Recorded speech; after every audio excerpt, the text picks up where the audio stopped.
So last Wednesday, 3 amazing things happened on the same day. First, the Dutch court ruled that Royal Dutch Shell, which is the biggest fossil fuel company outside of China, must cut carbon emissions 45% by the end of the decade, including its suppliers and customers. It's also legally binding in the Netherlands. This is the first time a judge has ordered a large polluting corporation to comply with the Paris Climate Agreement. And on the same day, Chevron shareholders voted 61% in favor to cut Scope 3 emissions.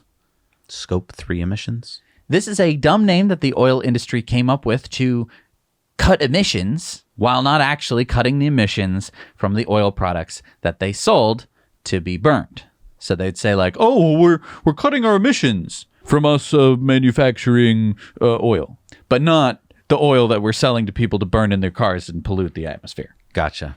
Good job, lawyers. Also on the same day, Exxon shareholders forced out 2 board members of the company and installed 2 environmentalist-backed directors. New directors Kesa Hatala and Gregory Goff. Now, both are lifetime oil executives, so don't get too excited. They're not hippie environmentalists. However, BlackRock, Exxon's second largest investor, voted along with tiny hedge fund Engine No. 1's picks, saying they brought fresh perspectives and relevant transformative energy experience that would help Exxon evaluate the risks and opportunities presented by the energy transition. All this to say that some huge changes happened on one single day.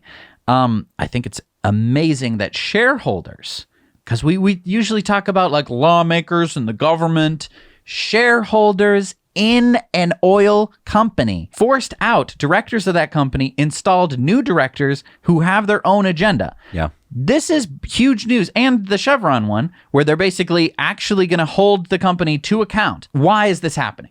You might think, oh, it's because of the environmentalists. They finally did the thing. No. I think it's the tipping point. I think we might be getting to that point where things that we thought could never happen in our lifetimes. I mean, I kind of thought it would never happen in my lifetime. Big oil companies like this caring about the environment. And listen, they don't care about the environment.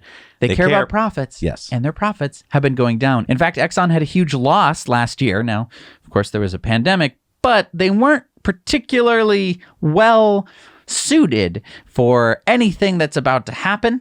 Nope. And I think that shareholders are starting to take note. They're saying like, okay, I've been getting a steady dividend, but if this company's going to go under, I'm going to lose my dividend and I'm going to lose my shares. Exactly. So this is not a good thing.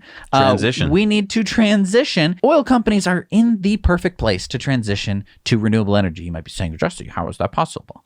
They're some of the richest companies in the world. Exactly. And instead of spending money on like looking for new places to drill for oil, they should be building solar farms. It's not new technology. It's not difficult to do. They could just transition easily and simply. And let's talk about offshore wind. You've got a lot of the infrastructure. If you're going to drill offshore for oil, you got a lot of the same people and technology and experience that you need to do offshore wind. And unlike the oil rig platforms, which is going to run out of oil someday, the wind will continue to blow. So this is where I think, I don't know, in the future, here's what I hope.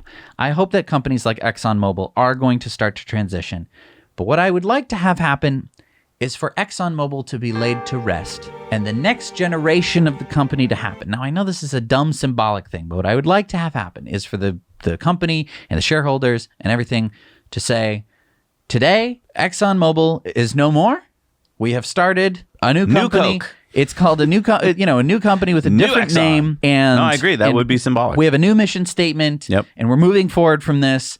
But this is why corporations can't do that, because there's just so much. It's like moving. It's like we talked about before, changing the direction of a giant tanker ship, right? They've got so much momentum behind the kinds of people they've hired and so forth. So I don't think that day is ever going to happen. But who knows? I didn't think this day was going to happen. Exactly. So. This is a huge step in the right direction. Hey everybody, thanks so much for watching Now You Know Clips. You can watch full episodes of Tesla Time News on Mondays and in-depths on Fridays. Just click the link down below to head over to the Now You Know channel.